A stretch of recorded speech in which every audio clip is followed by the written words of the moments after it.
Falar, né? Mas tem que falar. Aleluia, já. Glória a Deus. Queridos, eu quero agradecer pela oportunidade, Deus Santo, de sua esposa, sua família, junto com os dirigentes, por ter nos aceito hoje. Louvado seja Deus por isso.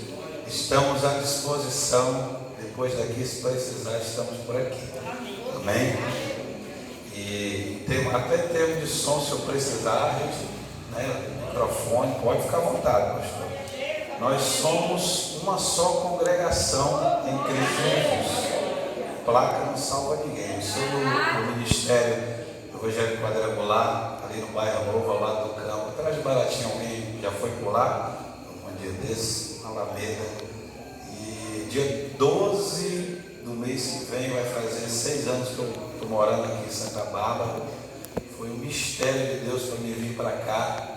Eu passei 2 anos debaixo de rebeldia, fugindo do púlpito, sem querer pregar e sem querer fazer a obra de Deus. Deus teve que tirar o meu emprego e jogar no pó para eu voltar. Então a gente precisa obedecer. Obediência, ela gera bênção na nossa vida. Amém? Queridos, abriu sua Bíblia, 2 Reis, capítulo 5, verso de número 10. Então Eliseu lhe mandou uma mensagem dizendo: vai e lava-te 7 vezes no Jordão, e a tua carne se tornará e ficará purificada. Então, porém, Naamã muito se indignou e foi-se, não para o rio, mas para casa, dizendo: eis que eu dizia comigo mesmo. Olha o pensamento dele: certamente ele sairá e pôr-se-á em pé, e invocará o nome do Senhor seu Deus, e porá a sua mão sobre um lugar, no caso da lepra, e o restaurará da lepra. Verso de número 13. Então chegaram-se a ele os seus servos e lhe disseram: meu pai, se o profeta dissera alguma coisa grande, porventura não faria? Quanto mais disserte a ele: lava-te e ficará purificado. Então desceu e mergulhou no Jordão 7 vezes, conforme a palavra do homem de Deus, e a sua carne tornou como a carne de um menino e ficou purificado. Louvado seja o nome do Senhor. Pai, glorificamos o teu nome, Senhor. Obrigado por mais uma oportunidade. E eis-me aqui para fazer a vontade do Senhor. Que não seja eu, mas sim seja o teu Espírito. Que eu venha diminuir e o Senhor venha crescer. Que a tua palavra vá e produza o fruto para o qual está sendo mandada. Confronta-nos, tira-nos, Senhor Jesus, meu Deus, da preguiça espiritual, e nos coloca, meu Deus, dentro do centro da tua vontade, sobre a tua palavra, o que te pedimos e te agradecemos. Os que creem, digam amém. Amém. Glória a Deus. Tome seu assento, permaneça a sua Bíblia aí aberta para a glória do Senhor Jesus. Aleluia.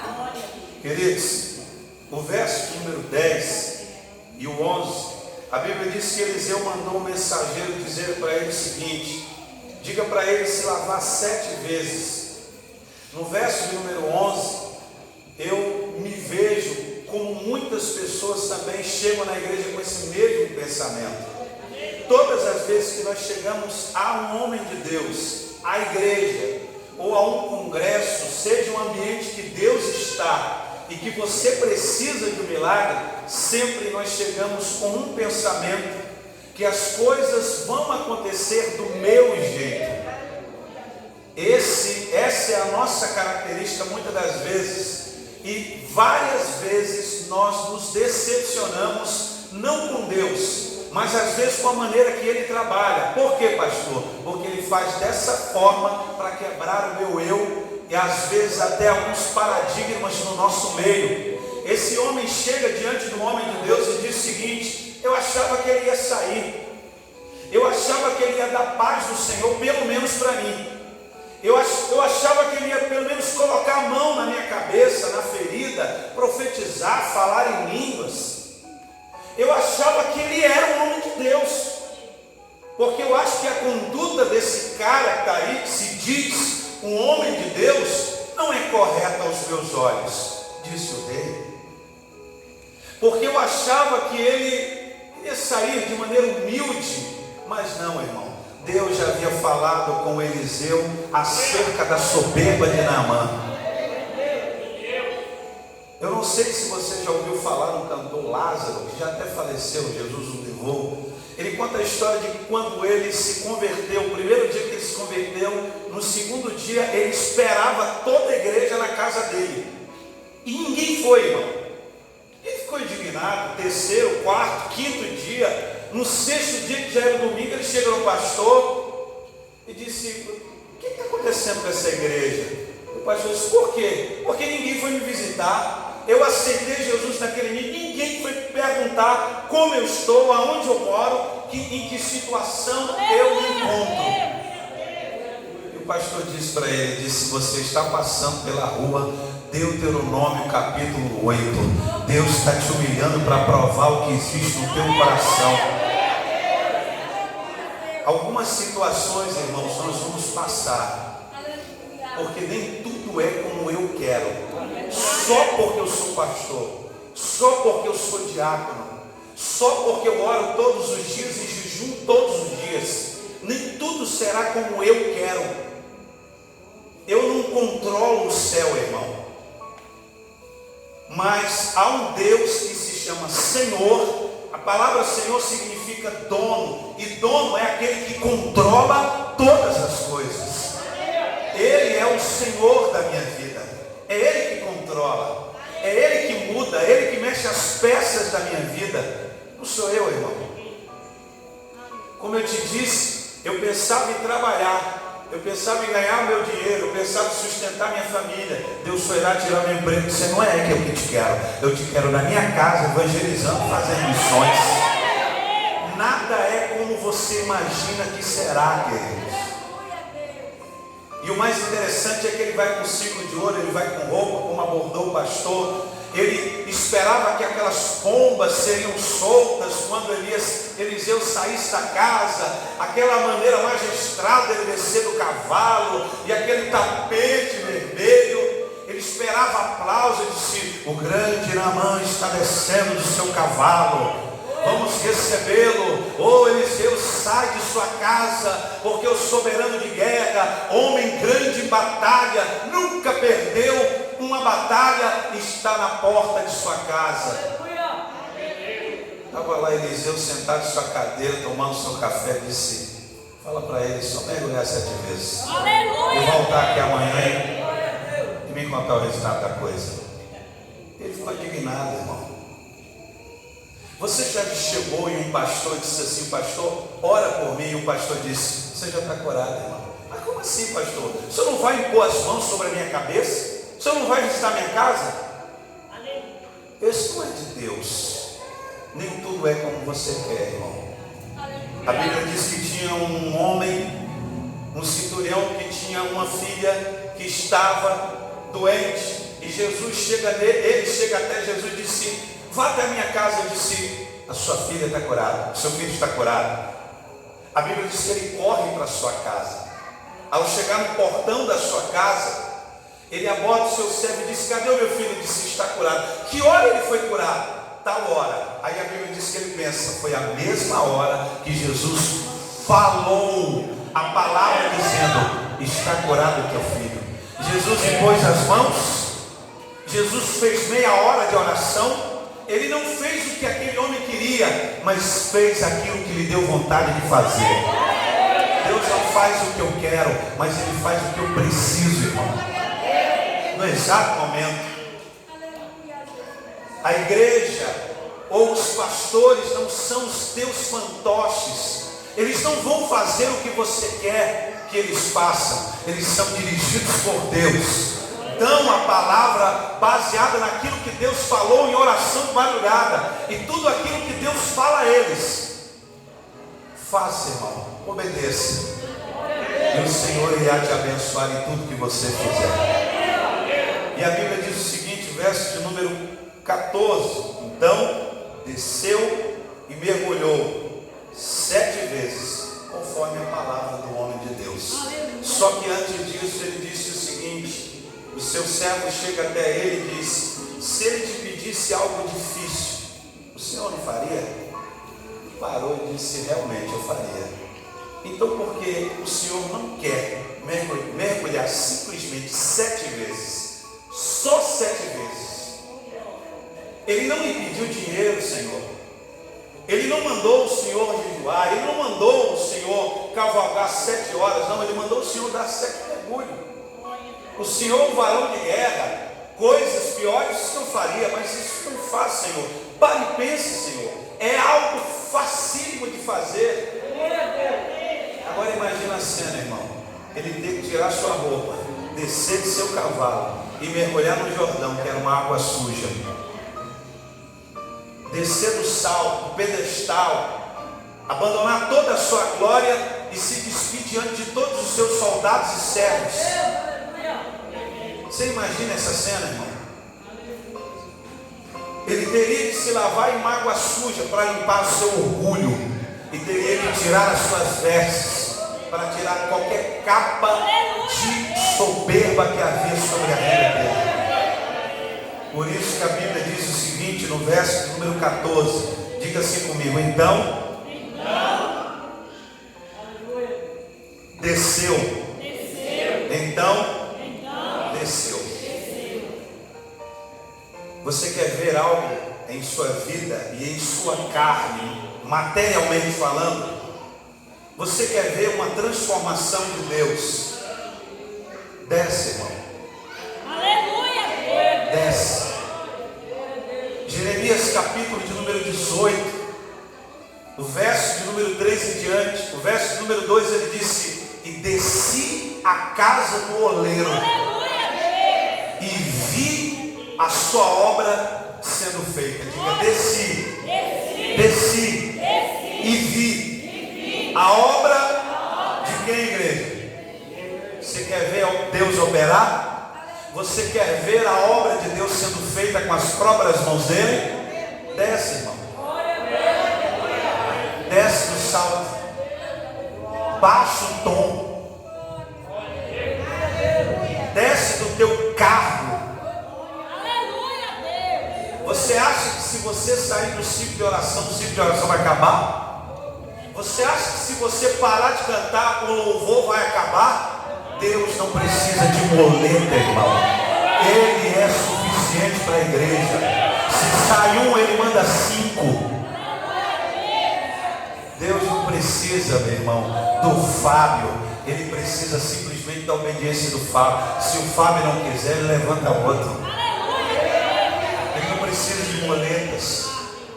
Mas nós imaginamos, temos uma ideia soberba de que se eu parar de pregar, se eu deixar de servir, se eu parar de ir à igreja, o pastor está perdido, o ciclo de oração está perdido, o louvor dos homens está perdido. Querido, você não é o único, não. Tem um irmãozinho caladinho que ainda não foi convidado, e no dia que Deus usar o pastor para colocar ele naquele lugar, tu vai perder o teu lugar. Por quê? Porque é Deus que tira, é Deus que põe. Se você não descer, você não verá a glória de Deus.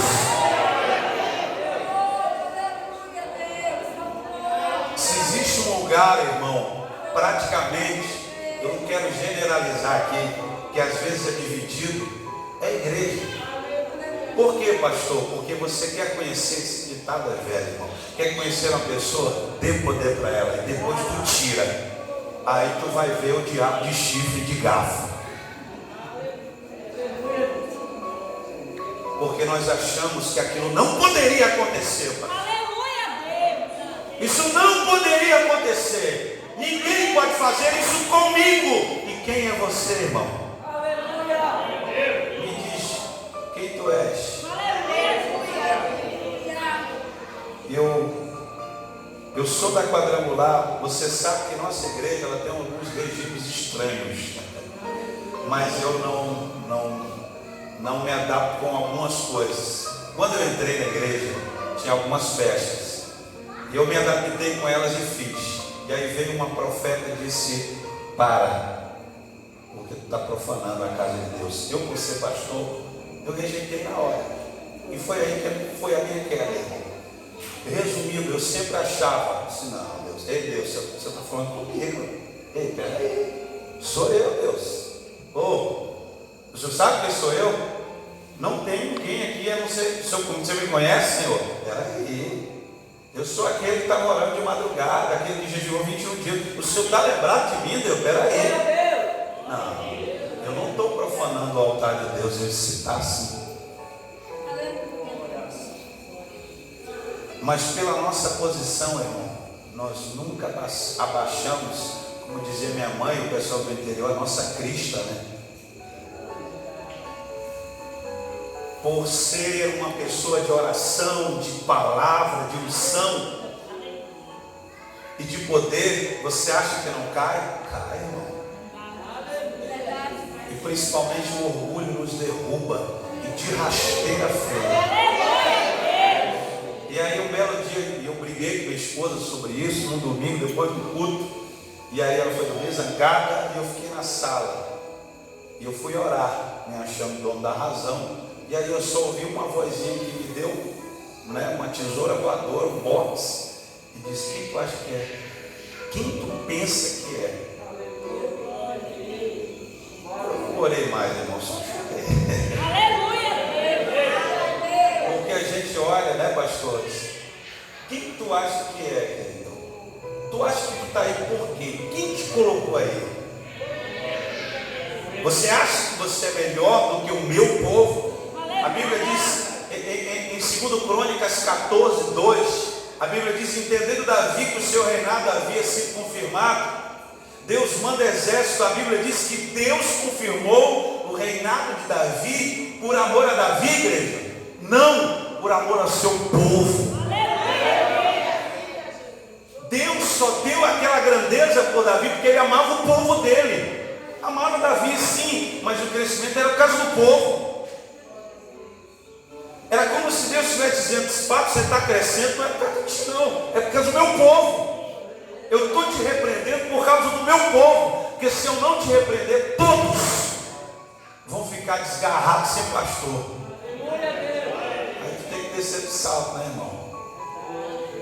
Tu tem que esquecer que tu fez 1, 2 anos de teologia, tem que esquecer da tua credencial, tu tem que esquecer que tu é, que tu foi, que tu canta, que tu faz, tem que esquecer de tudo isso. E olhar para a sua vida e entender que você não é nada, irmão, sem Deus. Cargo é só um detalhe. O que te deram é só um detalhe da tua comunhão com Deus. Tudo que eu faço, a obra que eu faço, e se Deus usou o homem de Deus para me colocar em tal cargo, isso é consequência de uma vida com Deus. E se eu não tiver mais essa vida, tudo que eu tenho será tirado, irmão. Se eu não descer, eu não verei a mão e a obra dessas mãos de Deus. Desce, desce. A Bíblia diz que Deus chama o povo para servir Ele aonde? No deserto. Tira do Egito para servir Ele aonde? No deserto. E a Bíblia usa uma expressão dizendo que desceu o povo para onde? No deserto. Nós temos que descer, irmão. Se eu não descer, eu não vou ver a minha carne limpa. Eu não verei a palavra do homem de Deus se cumprida na minha vida. Se existe uma coisa difícil de se fazer para o ser humano, principalmente hoje em dia, eu me lembro que se existe uma coisa, deixa eu concluir, se existe uma coisa tão difícil de se fazer hoje em dia, é servir, é ser submisso, é receber ordem e suportar as pancadas do ministério, irmão, e de casa. Porque os dias não são mais os mesmos, irmãos. Eu tenho 38 anos, com 19 anos eu fui morar na igreja. Peguei minha panela de pressão, minha rede, fui morar na igreja. Hoje tu chamar uma pessoa para morar na igreja, perigoso é te processar. Hoje se você chamar uma pessoa, um obreiro, um jovem para morar na igreja, ele não quer, tem que ter internet, irmão. E na época não tinha internet nem televisão na igreja. Eu morei mais de 2 anos numa igreja que não tinha televisão. Foi comprar televisão quase que antes de eu vir para Belém. Eu morava em Redenção. E aí estava perto de vir embora. Aí compraram uma televisão. Eu digo, olha só, está na hora de ir embora mesmo, né? Mas eu morava na igreja, irmão. Pregava para a cadeira vazia meia-noite, na oração que a gente tinha. Os jovens de hoje não querem isso mais, irmão. Por quê? Porque nós não queremos nos submeter às autoridades constituídas por Deus, como diz Romanos 13:1. Você quer honra? Honra quem tem honra. Você quer respeito? Respeite quem tem respeito. E você terá onde você for. Eu me lembro que quando eu morava na igreja, eu era um obreiro que morava na igreja. Não era nem auxiliar do pastor. Eu tinha que obedecer o obreiro, tinha que obedecer as ordens do diácono, tinha que obedecer até a tiazinha que estava lá, que dava ordem em mim. Mas eu morava na igreja, tinha que abrir a igreja às 5 horas da manhã para a oração das 6, tinha que abrir a igreja para a oração da meia-noite. Eu não dormia, irmão, eu quase que vegetava dentro da igreja, mas estava lá, queridos. Hoje em dia nós temos tantas desculpas, irmãos, para servir a Deus, não é brincadeira. Mas no dia do congresso todo mundo quer estar bonitinho, irmão, aqui cantando, fazendo tudo. Nós não queremos se submeter a horários, ensaios, ordem, bronca, bancos. Quando eu digo banco, é banco mesmo, irmão. Castigo, disciplina. Aleluia, Deus. Então são coisas, irmãos, que isso foram se perdendo ao longo do tempo. Eu conversava com minha esposa, hoje a submissão ao homem de Deus acabou. Eu não sei se vocês são da época, quando eu era moleque, irmão, pastores da Assembleia de Deus, quando chegava lá em casa para fazer a oração das 5 horas da tarde, irmão, a gente vestia uma camisa, vestia uma calça e dizia assim, o pastor está vindo. Era uma reverência, um negócio sobrenatural. Quem lembra disso? Era como se fosse, lembra da polícia antigamente, quando tinha algum policial, meu Deus do céu, parecia uma celebridade. A mesma coisa antigamente era pastor, irmão. A mesma coisa era pastores antigamente. Como algumas igrejas, alguns chamavam, na nossa igreja chamavam os homens de preto, Josué Benção e outros mais, da Assembleia de Deus, homens que tinham poder de revelação sobrenatural vindo de Deus. Todas as pessoas que chegavam em casa e diziam, pastor, vem aí. A gente preparava um banquete, irmão. Amém, igreja? Amém. Revelação essa. Quando o pastor chegava em casa, o banquete está preparado. Amém, igreja? Amém. Pegou aí a revelação? Pegou o mistério. Hoje nem um bolo mais a gente oferece para o pastor, nem liga para saber como ele está, irmão. Mas ele tem que ir na tua casa, irmão. Ele tem que fazer a oração contigo. Ele prega quase toda semana. Ele está aqui com o joelho calejado, mas no dia que ele dá bronca em ti, ele não presta. Hoje em dia, irmão, nós estamos perdendo. Hoje tem pessoas, irmãos, saindo daqui, abrindo outros ministérios, se achando melhor do que aquele que o ensinou.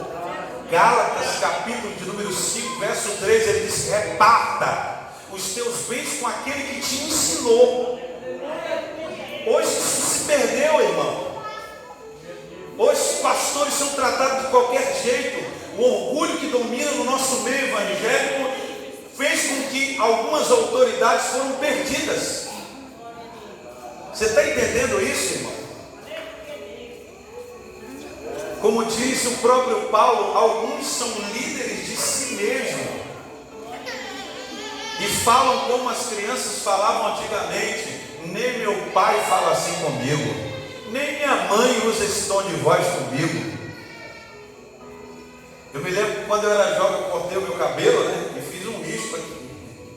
Coisa de jovem, né, irmão? Fiz um risco, o pastor disse, amanhã eu quero tua cabeça raspada. Não quero nada de risco aqui. Vou falar o que, né, irmão? Fui lá, rapei na cabeça. O pastor era meu pai, irmão? Não, mas ele era o meu líder espiritual. Aleluia! Hebreus capítulo 13, Guarde essa palavra, irmão. Hebreus capítulo 3, verso 17. A Bíblia diz: obedeça os vossos pastores, porque são eles que velam pela vossa alma. Você sabe o que é velar? Alguém já foi a algum velório? Passa-se a noite inteira, é isso ou não é? Noite inteira ali. Você entendeu? Enquanto a ovelha dorme, o que o pastor está fazendo? A noite inteira acordada, velando por você, rebelde, que não gosta dele. Aleluia. Cuidando de você, mesmo ele sabendo que você não gosta dele. Eu não sei porque eu estou falando isso, irmão. Ele diz assim: aquele que vela, que cuida, todo dia está ali. João, Senhor, ele se rebelou, mas eu amo ele assim. É outra aqui. A Maria, Senhor, em nome de Jesus, cura o marido dela, transforma. O Pedrinho, Senhor, o jovem, que ele não veio mais, está orando por ele. Agora deixa eu te dizer uma coisa aqui, de pastor para ovelha. Por que o pastor é chato, irmão? Justamente, primeiro, para não perder a linha do nosso raciocínio, para quebrar o nosso orgulho, porque ele vê em nós uma pessoa melhor. Ele quebra os nossos caprichos, nos ensina, e nem sempre faz o que Naamã quer. Sai de sua casa, impõe as mãos, ou faz o que eu espero que ele faça, justamente para quebrar o meu erro.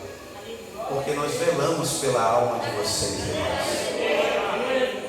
Eu quero ir embora daqui hoje, e eu quero que você olhe para esses homens que estão atrás de mim de uma maneira diferente. Quem cuida da tua alma?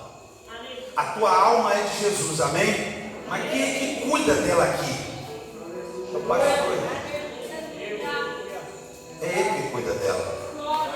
A Bíblia diz que ele vela dia e noite, 6 da manhã, meio-dia, 6 da tarde, meia-noite, e 2, 3, 4 horas de oração, de joelho no chão, orando por um por um. E você não sabe disso, irmão. Você não vê isso. Você não sente isso. É aquilo que Jesus disse: entra no quarto, fecha a porta e ora em segredo, porque em segredo eu faço a obra no meio deles.